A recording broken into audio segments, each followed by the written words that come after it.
Ako ay batang Pilipino, masaya, masigo at matalino, mapagmahal at marunong makisuyo, masagat, masipag sa trabaho.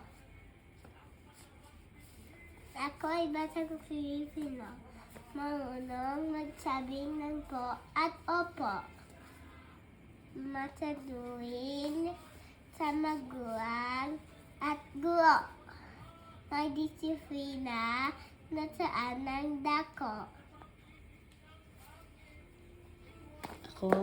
Ako ay batang Pilipino. Iyan ay maipag, mamalaki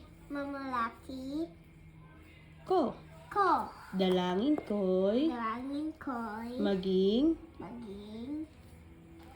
mabuting tao. Ngayon, bukas, at buong buhay ko.